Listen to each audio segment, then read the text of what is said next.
Bueno amigos, hoy os voy a hablar de una ciudad encantadora.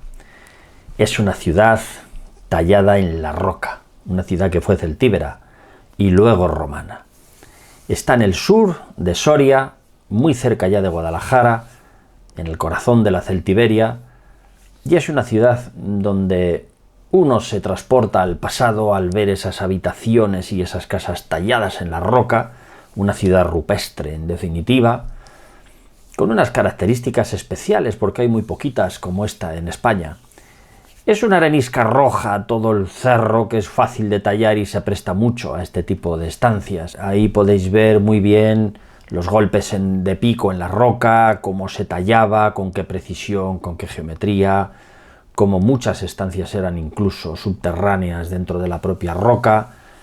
En definitiva, es una ciudad que la gente visita y que conoce de alguna manera y que sin embargo guarda rincones muy desconocidos que hoy os quiero enseñar para poco a poco, en sucesivas visitas, que podáis llegar a verlos, la mayor parte de ellos, ¿no? Desde luego es una ciudad que cautiva, porque ese carácter rupestre, esa forma de ver toda la roca picada, cómo se ha trabajado como si fuera casi queso, ¿no? Cortada con precisión. Está preparada para la visita en gran parte. La zona del foro, por ejemplo, pues está interpretada con sus carteles, sus miradores, etc. Sin embargo, hay otras zonas en las que no se ha puesto tanto interés. Es una lástima porque tiene unas obras de ingeniería importantísimas que podrían haberse puesto en valor, porque tiene un acueducto estupendo, con un trabajazo enorme, tallado en la roca todo el canal, y tiene también en el mundo de las carreteras antiguas unos trabajos ingentes, tremendos, que deberían de ponerse en valor para que la gente pudiera admirarlos.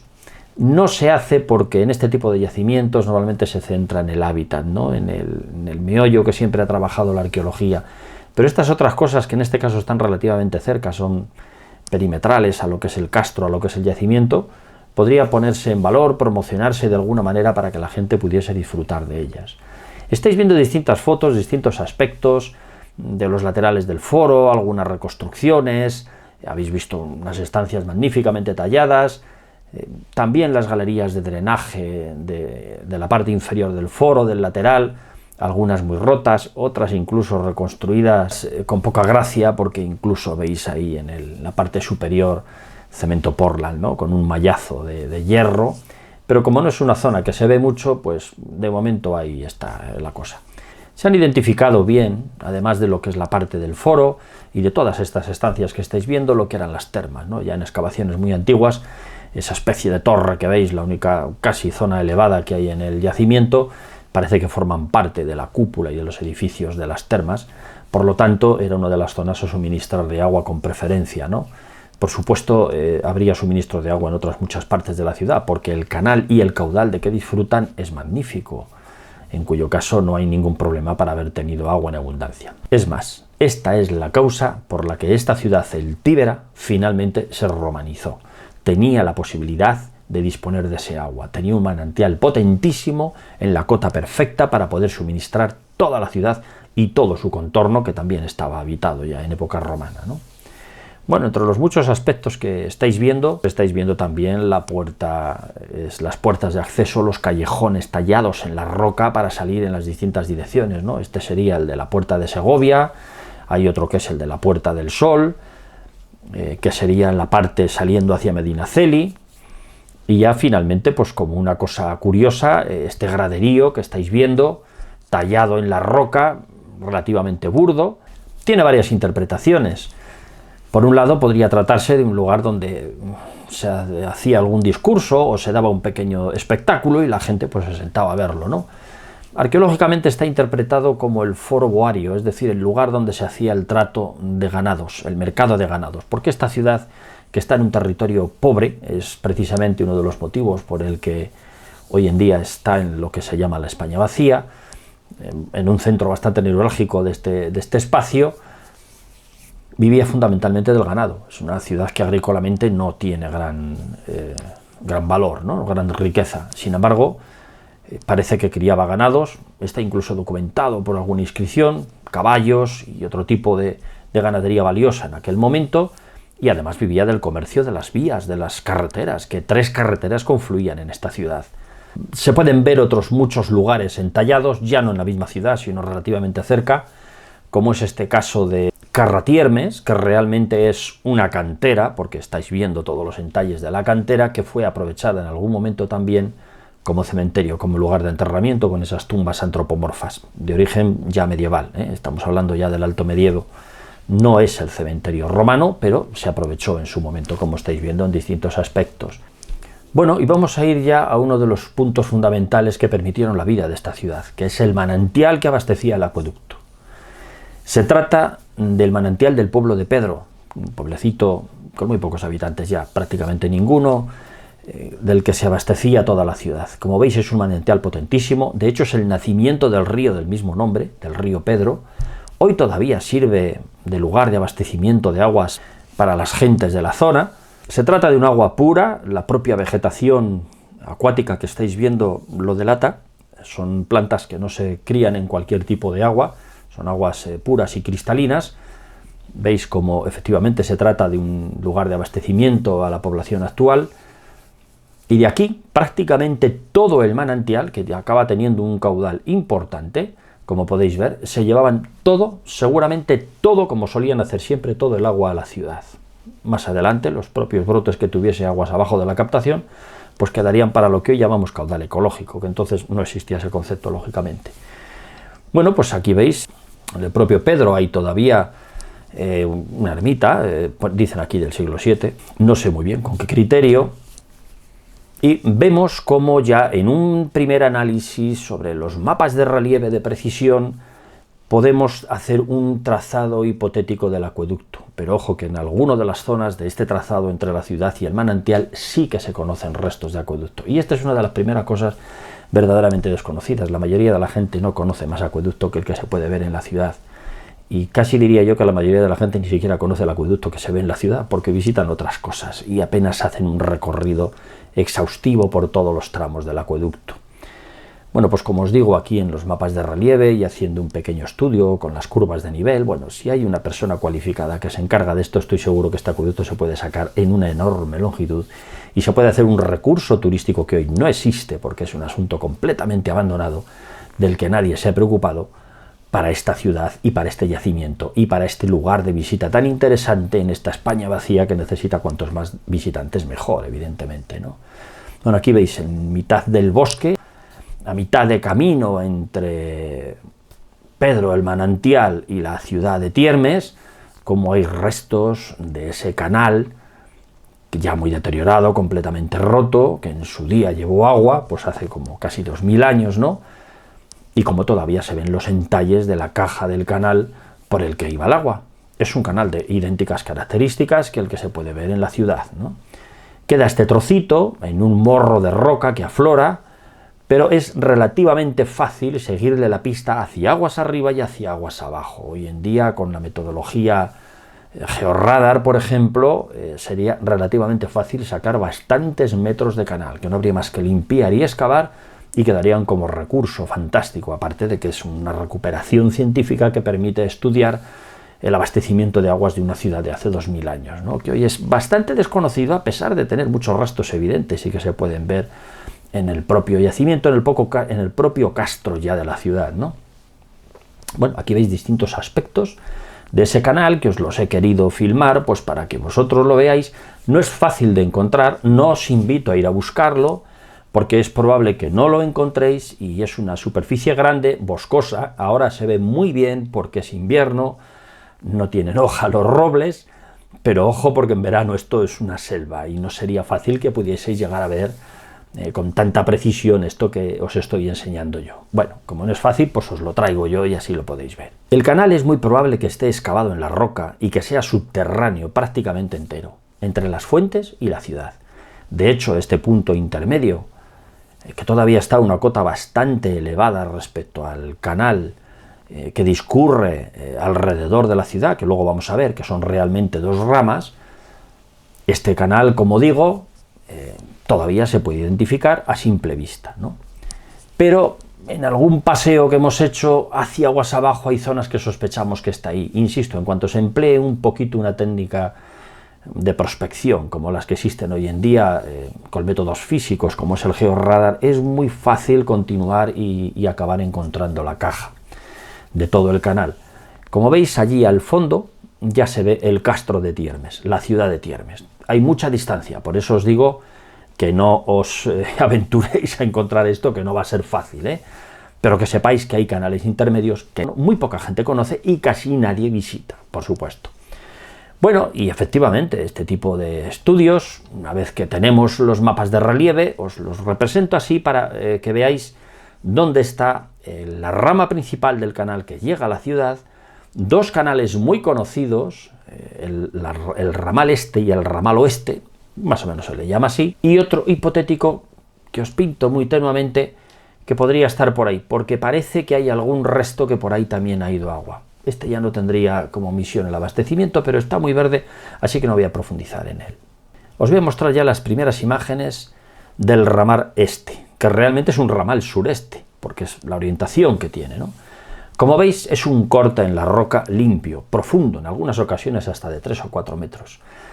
Hay alguna plataforma para poderlo ver desde arriba, aunque yo creo que lo interesante sería poderlo recorrer por dentro también, porque es cuestión de limpiarlo, de dejarlo bien limpio y que la gente pueda ir. Aquí, como veis, de repente ha caído todo el escarpe, con lo cual el canal ha desaparecido.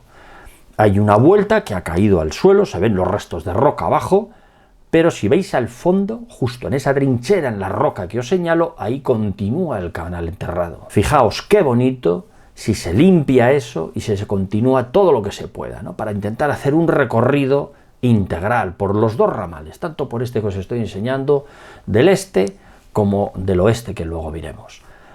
Bueno, pues siguiendo un poco la dirección de esto, hoy en día la gente va como se puede en una senda, las limpiezas son baratas, es una de las cosas más baratas, que limpiar la tierra y dejar aquello limpio. Hay otras cosas que requieren más costo de dinero, pero esto no es realmente caro. Y ahí veis una pasarela, que es una barandilla que han puesto para que la gente no caiga, porque el canal se ha roto ya en la pared lateral, y la han puesto para acceder a la primera galería. A la galería, digamos, que entra y que bordea por dentro del escarpe, por dentro del farallón, para salir al otro lado de la ciudad. En ese punto el escarpe es completamente vertical y, como suelen hacer en estos casos, lo que hacen es perforar a varios metros al interior con sus pozos de registro y hacer un cunículo, una galería subterránea completa para continuar el canal por esa zona. Hay muchos casos así y este es uno de ellos. Os enseño algún detalle para que podáis ver la excavación y la entidad, la profundidad de este canal en algunas zonas del ramal sur, ¿no? Como estáis viendo aquí. Bueno, pues podéis ver cómo incluso tiene algunos contrafuertes de refuerzo, ¿no? Que une la roca, porque el canal lo que interesa es que quede libre abajo, en la zona donde circula el agua, aunque sea tallado entero para que sea registrable y sea visible, dejan esos refuerzos. Y veis cómo al lado de uno de esos refuerzos precisamente se ven unos pates excavados en la piedra, que veis aquí. Enfrente de ellos hay otro iguales. Luego os explicaré cuál es la función de eso. No penséis que subían ahí como los monos agarrados uno a cada lado. No, ahí se ponía un dispositivo para poder acceder abajo al canal, al registro y a la limpieza cuando fuese necesario, ¿no? Bueno, pues como veis, esta sería ya la entrada de la galería, de aguas arriba de esa galería subterránea que os he dicho. Es una foto antigua, este tipo de barandilla ya no existe. Ahora han puesto esa otra moderna que os he enseñado en el vídeo, y esa sería la primera puerta de entrada hacia la galería, ¿no? Que vamos a visitar, porque os la voy a enseñar por dentro. La verdad que cuando uno va, a veces va con la luz del móvil y no acaba de verlo, ¿no? En condiciones. Por eso os la traigo yo un poquito más iluminada, para que la podáis ver. Esto sería, como os he dicho, la barandilla moderna que han puesto y la entrada, ¿no?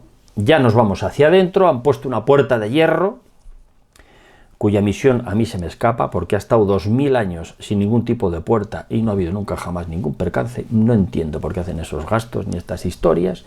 Y aquí veis ya el canal por dentro, la galería, el cunículo y la parte inferior, que podéis observar que está siempre perfectamente nivelada, porque es la que necesita estar nivelada para que circule el agua.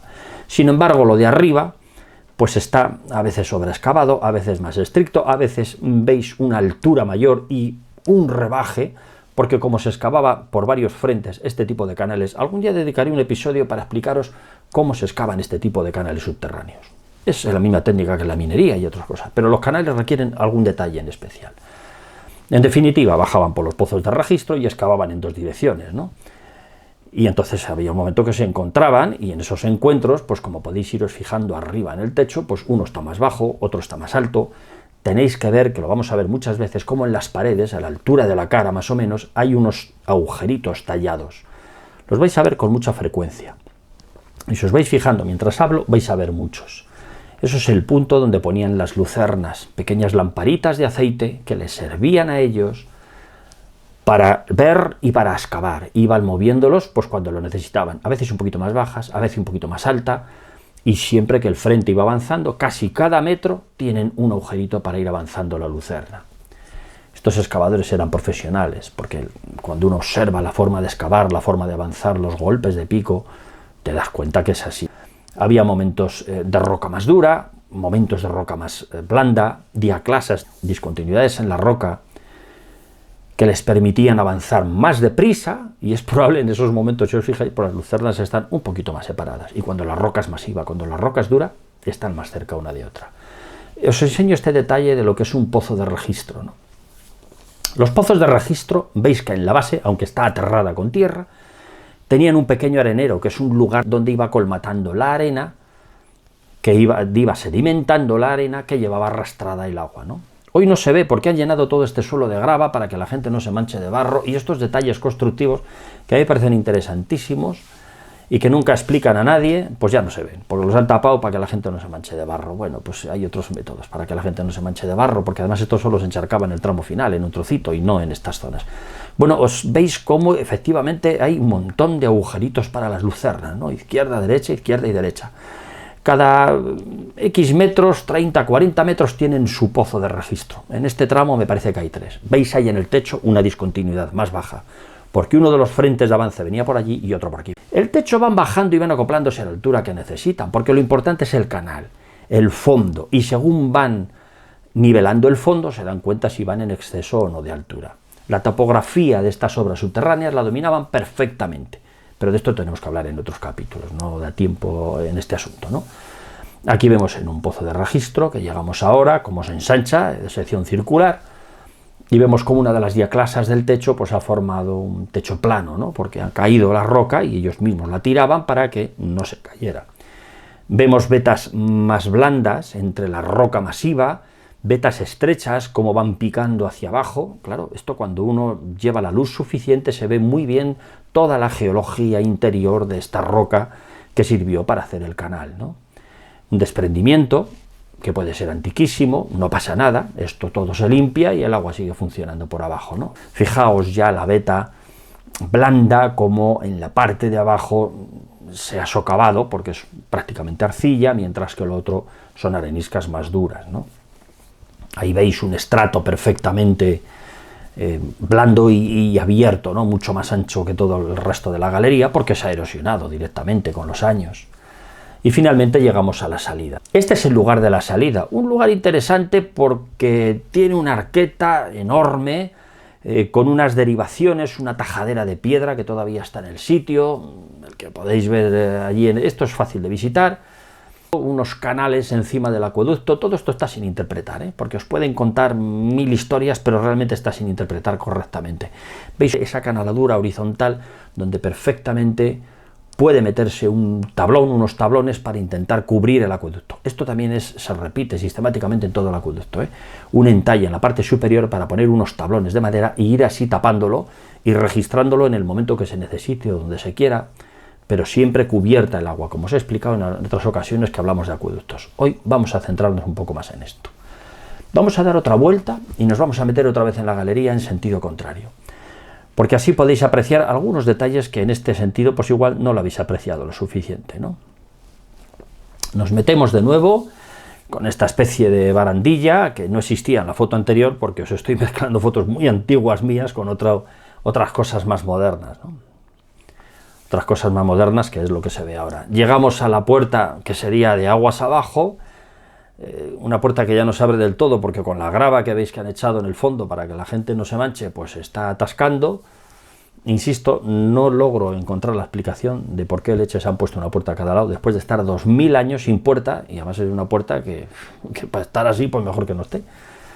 Vamos, que no tiene sentido. Continuamos, vamos hacia el primer pozo de registro, que es ese que se ve ahí ya con la luz, porque es un pozo bajito, digamos que la superficie está relativamente cerca, 4 metros, una cosa así, y entra la luz perfectamente, y entonces lo vemos iluminado el fondo, ¿no? Estos pozos tienen una serie de entalladuras muy interesantes, tanto en los laterales como en las paredes hacia arriba, que os las voy a enseñar. Veis que tienen tanto a un lado como en el lado opuesto una serie de huecos, cada 60-70 centímetros. Aquí los veis, uno y el opuesto, uno y el opuesto. ¿Qué significa esto? ¿Para qué servía? Igual que en el tramo de canal que os he enseñado, estos huecos, todo. Ahí lo que metían eran unos rollizos de madera, encajado en un lado y en el otro. Y esos rollizos formaban una escalera, y por ahí subían y bajaban de forma limpia, ágil y sin problemas. Y eso es lo que es un registro. Un pozo de registro hay que registrarlo, hay que bajar para ver qué está ocurriendo en el canal, ¿no? O para limpiar o para lo que sea, ¿no? Para mantenimiento. Pues por eso formaban esa escalera, que permanentemente estaba puesta y cuando se necesitaba se utilizaba. No penséis cuando lo veáis que es que subían por allí trepando como los monos, porque en algunos de los pozos tienen 40 metros o 30 metros de altura y se matan directamente. Sin embargo, con estos rollizos perfectamente se pueden defender. Aquí veis un tramo fabuloso, cómo avanzan en una determinada altura y los que vienen de frente desde el otro lado vienen más bajitos, que vienen a una mejor cota porque ya cabe una persona de pie. Deciden abandonar esa altura y continuar o respetar la que han traído los de frente, ¿no? Y por eso bajan a esa cota. Bueno, aquí veis dos frentes de avance que se encuentran, como hay una diferencia de altura importantísima. La veta más blanda que os he dicho entre la roca se ve perfectísimamente. Se ve perfectamente las distintas alturas, como el techo va bajando. Esto ya os vais fijando según os hablo, ¿no? Los estratos, cuando acaban arriba, cómo se rematan. Y aquí veis unos huecos laterales en este pozo de registro, a izquierda y a derecha. Esos huecos laterales probablemente lo que hacían era tener un cierre de algún tipo. No es una reja, probablemente era madera. Aquí veis, por ejemplo, en este pozo vertical la cantidad de huecos que tienen. La escala que podían hacer con los rollizos de madera para subir y bajar. Este ya tiene una cierta altura, pero existen en otros acueductos de muchísimo más altura, en cuyo caso estos huecos eran fundamentales para poder hacer una escala. No están exactamente en 180 grados, sino un poquito a un lateral, porque depende la corpulencia de cada uno o la necesidad que tenga de apoyarse en la pared, va por un sentido o por otro, ¿no? Eso es así. En definitiva, estos veis que tiene también en el propio pozo de registro, en los laterales, como os digo, dos huecos, arriba y abajo, a un lado y a otro, y en la entrada y en la salida de cada pozo de registro. Eso es un dispositivo que nadie ha interpretado, está sin estudiar, y que muy probablemente se trataba de una especie también de lugar para poner unos rollizos de madera que se quitarían y se pondrían a voluntad, evidentemente, y que permitirían el paso más allá o más acá. O en todo caso, cuando una persona llegaba abajo, si había caudal y tenía que meterse hasta las rodillas con un caudal con cierta fuerza, eso le servía de freno, hacía que el canal no los arrastrase, si tenían que manipular alguna cosa en el interior, por ejemplo, ¿no? Seguimos viendo distintos frentes de avance, a veces también en línea desviados, con una pared transversal, que lo que ha ocurrido es que han rectificado la traza, porque iban ligeramente desviados en la línea que tenían que ir. Los replanteos se metían continuamente por los pozos de registro y se llevaban por dentro, con lo cual las correcciones iban haciendo sobre la marcha sin mayores problemas. Y lo veis también en el techo, las sucesivas rectificaciones del trazado que se iban haciendo según se iba picando, ¿no? Y por supuesto los agujeros de las lucernas, que aquí los veis perfectamente, que servían para iluminar a los trabajadores. Os hago un pequeño énfasis, un pequeño paréntesis. Mucha gente me pregunta, oiga, pero eran esclavos, allí se morían y tal. No, pues esto como en las minas. En las minas era gente que estaba muy bien pagada y que se les pagaba incluso por el volumen que movían. Y de hecho se dejaban el pellejo porque era uno de los sitios donde mejor se podía ganar el dinero, ¿no? Y esto es igual, estos son obreros especialistas, estos son mineros los que están haciendo esto, ¿no? Ayudados de topógrafos y de ingenieros que les van dirigiendo. Esto se hace por contrata, como se hacía en las carreteras. Hay documentación suficiente con eso. Lo que pasa es que estamos completamente mediatizados por la propaganda de Hollywood y estas cosas que nos hablan de esclavos y de barbaridades que no están apoyados en ninguna documentación. Esto que sepáis que es así. Y no me entretengo ya más con este asunto. Aquí veis fotos en el interior, fotos ya con otro colorido. Por supuesto, todo el interior de la galería de la conducción del acueducto es de arenisca roja, igual que el exterior. Por lo tanto, en estas fotos se puede ver perfectísimamente el colorido, la composición geológica, esos conglomerados que se ven de cantos rodados metidos, ¿no?, entre la arenisca, las vetas más blandas, las vetas más duras, los golpes de pico en el interior, que lógicamente se conservan. Como no, es un sitio que no está sometido a la erosión normalmente y todavía están 2000 años más tarde los golpes de pico para que la gente los vea, ¿no? Bueno, pues estas galerías que normalmente se recorren muy deprisa, veis que había alguna zona que se encharcaba antiguamente, bueno, pues esto lo han cubierto de grava, me parece bien, pero no había necesidad de cubrir todo el acueducto, insisto. Y además, si se limpia hacia aguas abajo y se deja salir el agua, no se encharcaría nada, porque por eso es un canal, ¿no?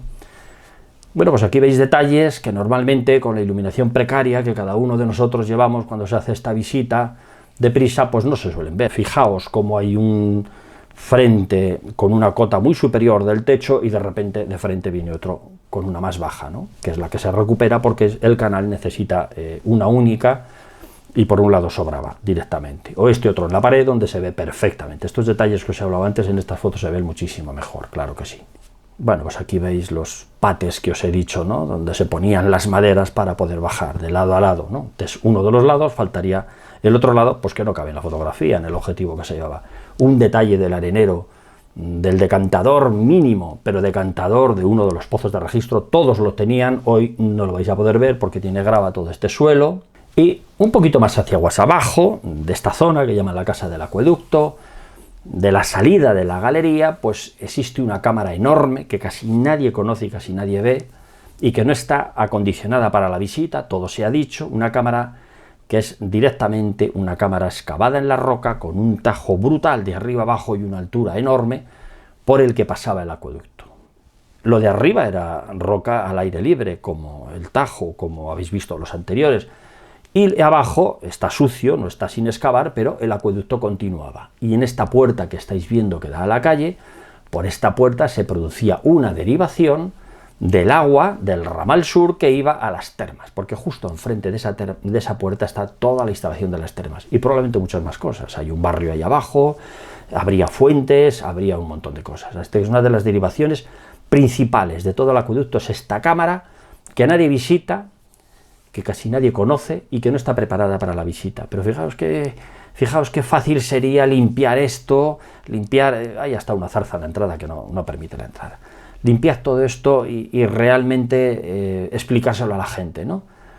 Esta es una labor barata, es un yacimiento relativamente mal promocionado, bastante abandonado, porque todas estas obras magníficas de la ingeniería que se pueden explicar no se han atendido nunca, pero tiene un potencial enorme, porque se puede establecer un circuito perfectamente de 2, 3, 4 kilómetros, no solo por los dos canales, los perimetrales del yacimiento, sino aguas arriba, limpiando la vegetación. Claro, lo que hay que hacer es limpiar la vegetación y permitir que la gente vaya allí sin que se enreden las zarzas o sin que se la coma un oso. Las cosas hay que dejarlas limpias para que sean visitables. Esto sí que merece la pena limpiarlo, ¿no?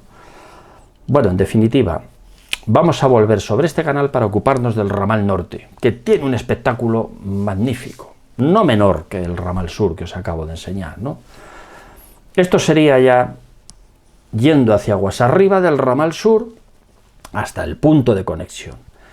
Hay una vaguada, que os lo explico ahora, entre el ramal principal que llega a la ciudad y la derivación de los dos canales, ¿no? Entonces dice, bueno, ¿y cómo salvaban esa vaguada? Faltan las arquerías. Las arquerías son un elemento extrañísimo en todos los acueductos. Mirad mis otros episodios que hablan de acueductos y de abastecimiento de aguas. Son muy raras, siempre se resolvía con tuberías a ser posible. Y esta es una vaguada chiquitina, con muy poquita altura, apenas 10 metros. Eso con una tubería por el fondo y un par de dispositivos de depósito de entrada y de salida que no tenían ni por qué ser en roca ni en piedra, sino de cualquier otro material. Ya has pasado el agua al otro lado. Es muy fácil resolver esto, para quien sabe de esto. Y si no, pues estaremos buscando las arquerías toda la vida por ahí, por esa vaguada, claro, y no aparecerán. Vámonos ya al ramal oeste. El ramal oeste, que es este que os estoy enseñando, está tallado en todo ese escarpe, como estáis viendo, para lo cual en un momento dado tuvieron que hacer un entalle en forma de 4, ¿no? En forma de escalón, una plataforma a media altura del escarpe, que es un trabajazo. Y en esa plataforma tallada es donde tallaron luego el canal. Y por supuesto un rebaje en la parte superior del canal para colocar lo que ya os he dicho, los tablones que iban cerrando todo el canal, ¿no? Fijaos qué espectáculo ver ese corte, ¿no? Hombre, desde aquí se ve muy bien, pero desde allí tampoco se ve mal, ¿eh? Se puede andar por dentro en algunos tramos, no todo, porque está terriblemente sucio, se han dejado meter tierra, se han caído piedras, han crecido hasta árboles dentro de algún tramo del canal. Como veis ahí tenéis un árbol bien hermoso justo en el centro del canal. Y no lo limpian y no lo quitan, y a mí me duele porque los acueductos son las cosas que más me gustan dentro de una ciudad romana, porque ciudades romanas ustedes pueden ir a España y visitar 20, y si van a Francia más, y si van a Turquía el doble, y magníficas, pero canales de esta longitud, tallados en la roca, por los que ustedes podrían pasearse por dentro durante tanto tiempo y en un sitio relativamente cercano, en los alrededores de la ciudad y un poquito más allá, no hay muchos en el Mediterráneo que ustedes puedan disfrutar de esta vista. Pues no explotan este potencial que es enorme, porque nunca se ha tenido interés en este tipo de vestigios, ¿no? En este tipo de obras de ingeniería, aparte que se han entendido muy mal y no se han estudiado en condiciones, no se sabe la pendiente media del canal, no se sabe el caudal que tenía, no estoy seguro que se haya aforado la parte del caudal útil que salía de la fuente de Pedro que iba a parar a este canal. Hay un montón de factores que no se han estudiado nunca, porque a nadie les ha interesado. Bueno, pues a ver si a partir de ahora empieza a interesarnos a todos un poquito, ¿no? Porque es muy interesante.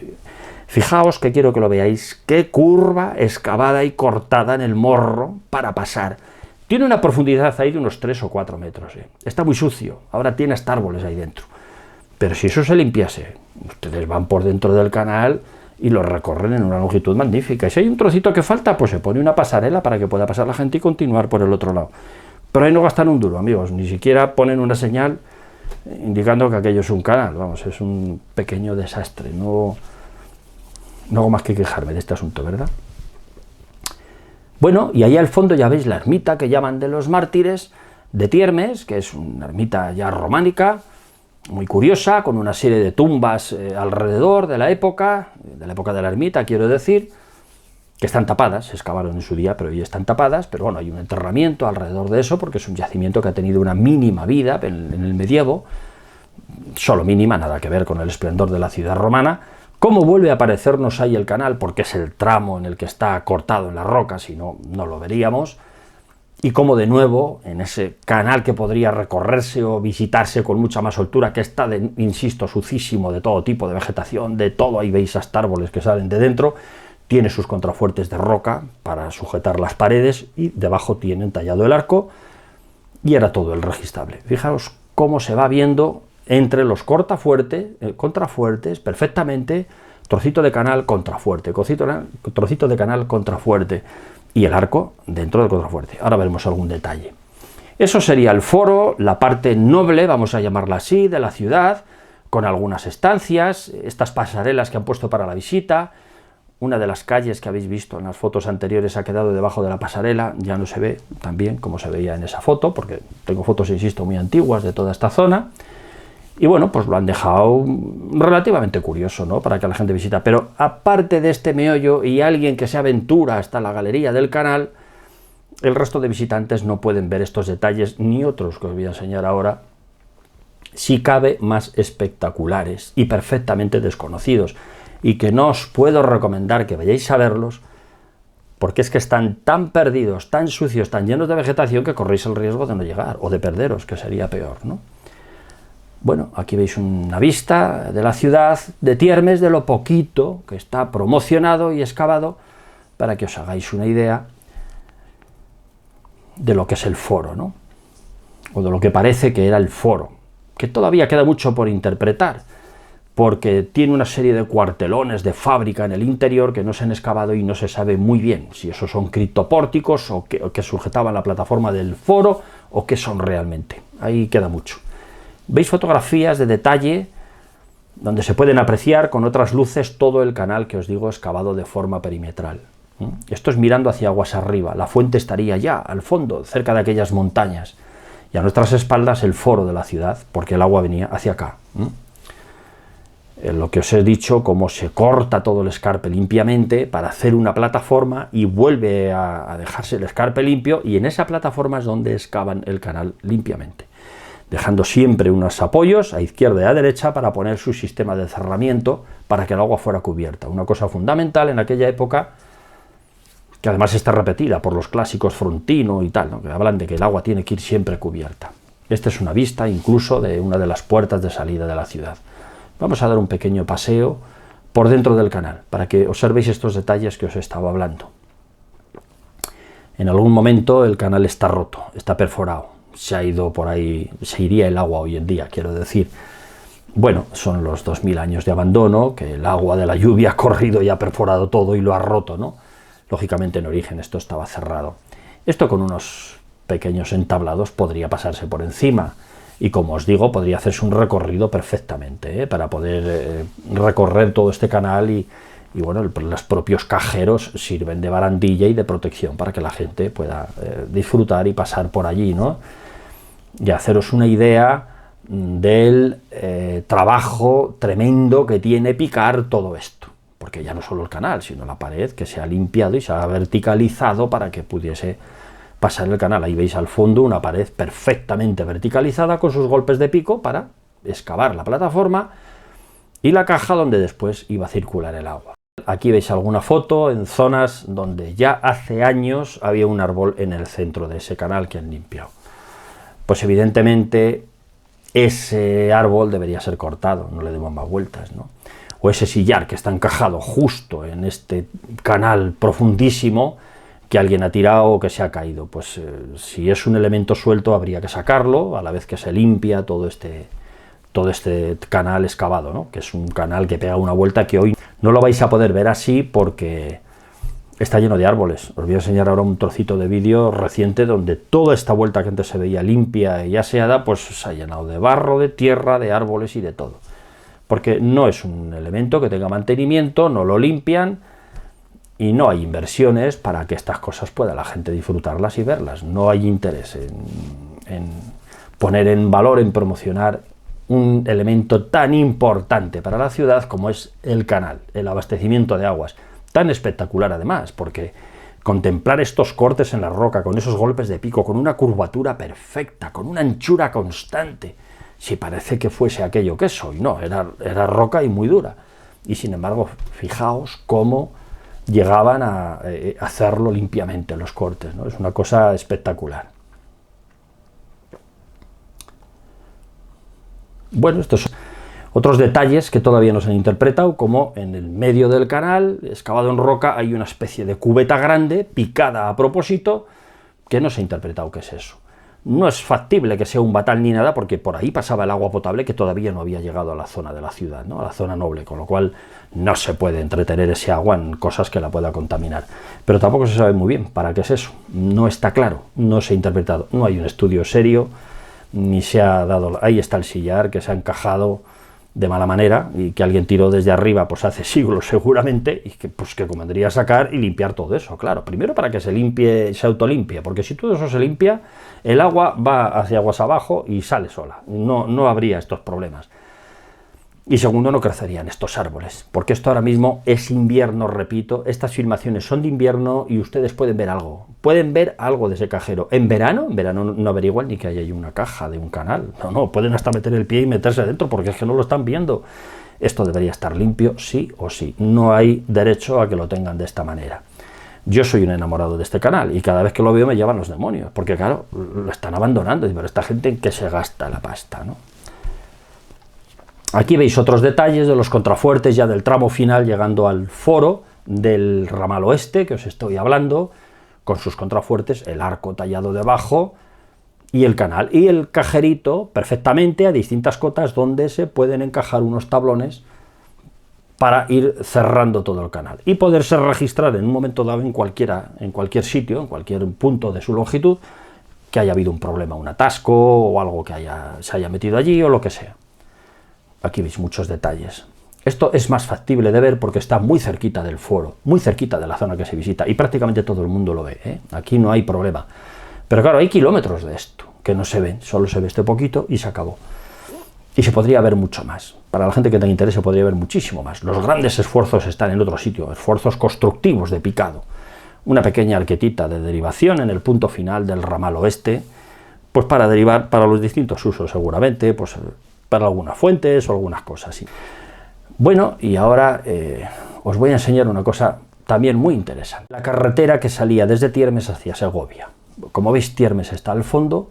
Por ahí por donde os indico vendría el camino antiguo, está completamente sucio por el bosque, no se puede ir y no os invito a ir, porque está hasta peligroso, os podéis perder. Y finalmente lo que hacía era salvar un desnivel de unos 40 metros con un doble zigzag. Algo tremendo, excavado en la roca, con unas trincheras de una magnitud increíble, lo estáis viendo ahí. Os lo voy señalando con las flechas como veis.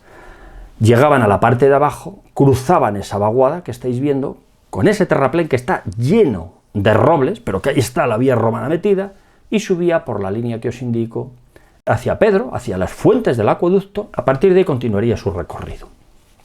Os voy a mostrar una vista para que veáis lo que os digo del zigzag, ¿no? Como viene desde Tiermes, hace una curva de 180 grados, excavando una trinchera espectacular, con unos golpes de pico increíbles, vuelve a hacer otros 180 grados, se desvía hacia el norte bastante, para luego volver otra vez al sur y recuperar el cruce de esa vaguada, donde hay un terraplén que nunca se ha excavado, nunca se ha estudiado de ninguna manera, y que ya me gustaría a mí que se hiciera algún día, lleno de robles, eso sí, toda la vegetación ha salido en ese terraplén, que es por donde continuaba este camino, esta vía, ¿no?, para cruzar esa vaguada. Y desde ahí ya subía media ladera, suave, con una pendiente suavecísima, hasta las fuentes y hasta Pedro. Le servía, por un lado, para controlar las fuentes del acueducto, fundamental, por si tenían que ir allí a coger agua o a ver que no se contaminase o que no hubiese ningún problema. Y por otro lado, parece que esto lleva dirección Duratón y dirección Segovia, en cuyo caso, pues se supone que es la vía romana que iba a Segovia, ¿no? Aquí veis algunos detalles de esto que os estoy diciendo ya en fotografía, ¿no? La profundidad de estas trincheras que os estoy marcando es enorme. Alguna de ellas tiene 5 y 6 metros de altura en algunas de las paredes. Cuando uno va allí y ve toda la pared y los golpes de pico de abajo arriba, el trabajo que se nota que ha habido allí es impresionante, vamos, se te hiela el alma y dices, Dios mío, lo que es esto. Eso sería uno de los puntos de visita más interesantes que se podrían hacer para cualquiera, porque es un espectáculo. En España no hay nada parecido a esto, no hay nada. Y está apenas a un kilómetro y algo de Tiermes. No os puedo decir que vayáis, porque insisto, está muy abandonado y prácticamente peligroso, ¿no? Pero es una lástima, es una vergüenza que no esté limpio todo el camino desde Tiermes allí, en una franja importante, que uno vaya seguro, sin ninguna pérdida, que no esté limpia toda la trinchera, que como veis, pues está, desde que dejó de haber ganado y que se comían todas estas cosas, el bosque mismo. Y que la gente pudiera visitarla, y que pudiesen disfrutar de esta obra de ingeniería que lo es. Fijaos ahí a la derecha cómo se ven los golpes de pico en la roca, con unos rozas de un tamaño considerable, como si lo hubiese hecho un gigante, ¿no? No han sido gigantes. La técnica de picado consistía, rápido, en otro día os lo contaré mejor, una maza con pico y roma por un lado en una mano, y una maza roma pesada en el otro, y se iba dando a la pared, ¡pum, pum, pum! Y de ahí se describen esos arcos con unas anchuras tremendas. Dice, ¿pero qué fuerza tenía esta gente? No. A veces incluso intervenían 2 operarios. Uno sujetaba la maza que era con pico en uno de los laterales y el otro la iba pegando. Y se avanzaba muy deprisa. Se picaba roca a una velocidad de vértigo en ese momento. Lo hacían los mineros, y más aquí a cielo abierto, que había espacio, podían hacerlo mejor 2 operarios. En el interior de la mina es más difícil, porque no caben 2 en el cunículo. Fijaos cómo se ve en los 180 grados. La vuelta perfectamente picada. Gran parte del camino ahí a la derecha ha caído abajo. Está todo el camino, la mitad del camino que estaba en la trinchera, junto con la pared exterior de la trinchera, ha caído abajo, como podéis ver aquí. Solo se puede pasar por la parte interior, suficiente anchura para que pase una persona, ¿eh? Y los robles, el robledal, ha devorado todo. Todo. Estas fotos son de verano y de hace bastantes años. Hoy no estoy seguro que se pueda ver así, porque estos robles han crecido enormemente. La filmación que os enseñaba antes es de invierno, de este invierno, y evidentemente se ve algo desde arriba gracias a que no tienen hoja los robles. Si no, no verían ustedes nada en esta filmación aérea. ¿Veis los golpes de pico?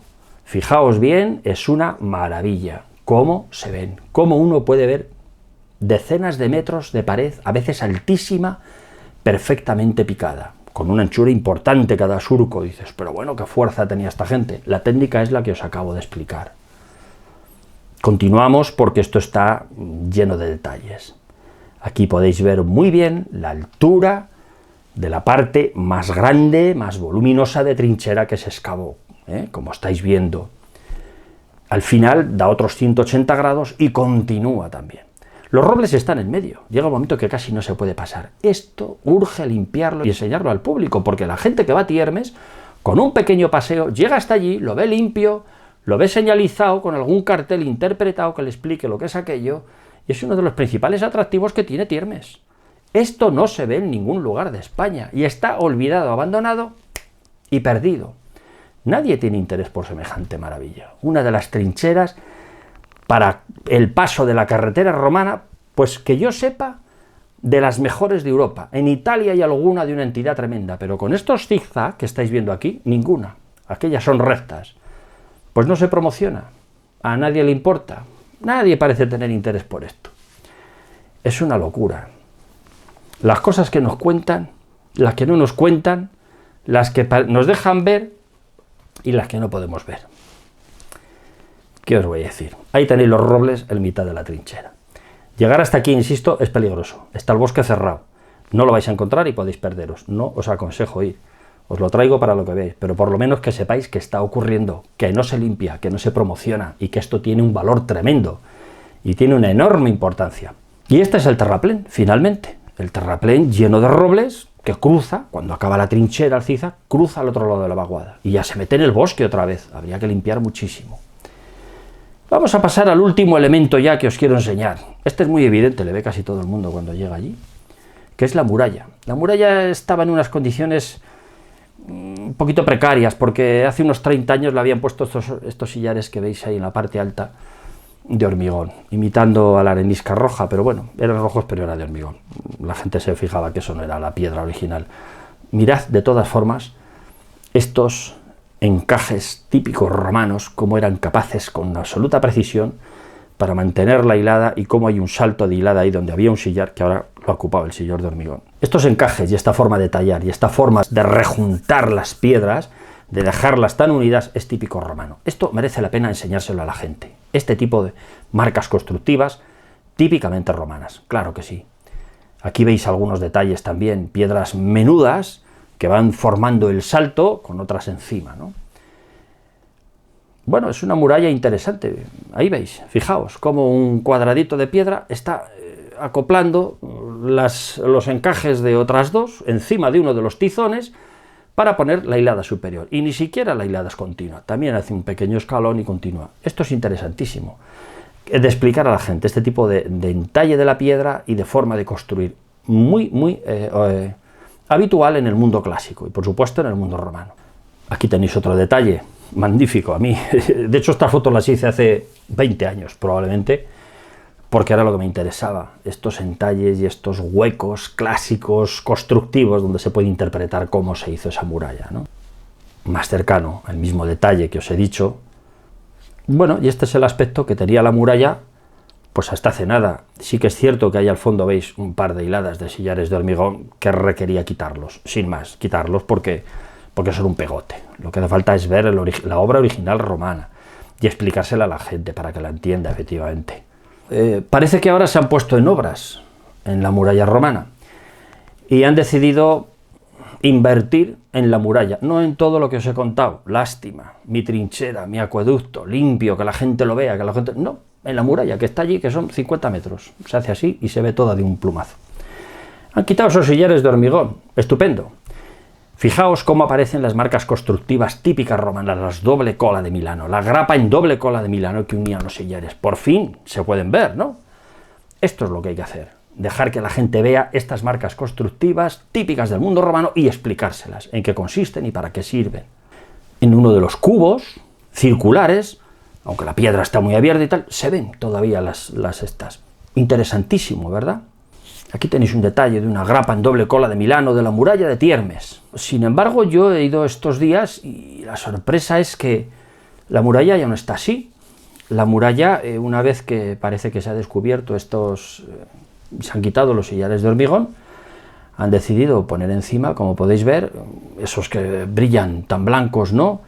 Una hilada, incluso dos, en algunos sitios, de sillares nuevos, blancos, de una piedra caliza muy diferente a la arenisca roja que estáis viendo ahí a la derecha, con un cubo original, que eso es lo que convendría, yo creo, que limpiar y enseñar a la gente y explicárselo, pero claro, no poner nuevos sillares encima, porque han tapado todas las grapas, todas las huellas constructivas tan interesantes que me gustaría que se hubiesen enseñado a la gente, ¿no? Yo digo, ¿pero qué estarán haciendo aquí? Me parece casi tan feo como los sillares de hormigón, aunque con el tiempo se queden un poco con otro color, pero no son de arenisca roja, son de caliza blanca, ¿no?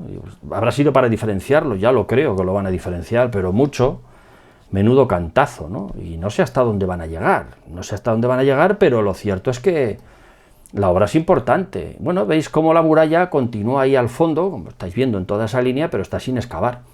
Esa parte final me parece que no la van a excavar, pero podrían excavarla y limpiar, a ver si sale algún paño más inferior, en lugar de poner esos sillares. No lo sé, no entiendo muy bien lo que están haciendo, pero sí que os confieso que no me gusta, porque eso es un pegote que encima está tapando las huellas, que es lo que habría que enseñar a la gente. El que quiera una muralla entera, pues que pongan una holografía, ¿no? Que hoy en día se puede hacer, mira, así era la muralla. Bueno, y ahí tenéis un cartel donde, bueno, para mi sorpresa, veo que esto va a costar 503.000 euros, medio millón de euros. En una cosa que se llama, como podéis ver perfectamente arriba en el título, obras de consolidación y restauración de la muralla. Hombre, pues para consolidar y restaurar ya han metido ahí un par de hiladas de sillares que ni es consolidar ni es restaurar, ¿eh? No. ¿Y medio millón de euros? ¿Para cuántas hiladas de sillares da eso? Y a ver si van a rodear todo Tiermes otra vez de una muralla nueva. Podrían haber dejado alguna perrita pequeña para limpiar el acueducto, la trinchera, o para enseñar a la gente todas estas cosas desconocidas. No sé. Insisto, volvemos a leer el título. Consolidación y restauración de la muralla. Consolidar, restaurar.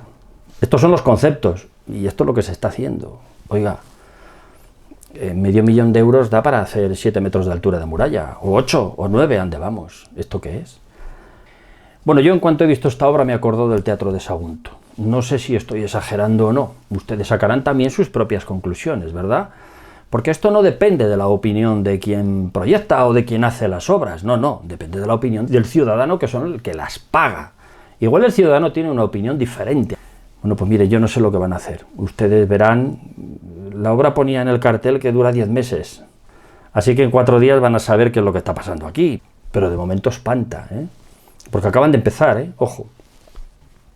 Lástima porque fijaos cómo son las fábricas originales, la escuadra, los escalones, eso es perfectamente interpretable, eso no se puede imitar con unos sillares hechos a máquina y todos iguales, no, lo que pueden hacer es recrecer la muralla hasta el infinito, con medio millón de euros, insisto, la muralla nueva, a Tiermes, todo alrededor. Bueno amigos, pues con este detallito, esta piedrecita ahí encajada, voy a acabar esto de Tiermes, porque con todas las maravillas que os he enseñado, esto de la muralla igual resulta que nos va a dar un disgusto a todos, ya veremos, pero mala pinta pone. Hasta otra ocasión, amigos.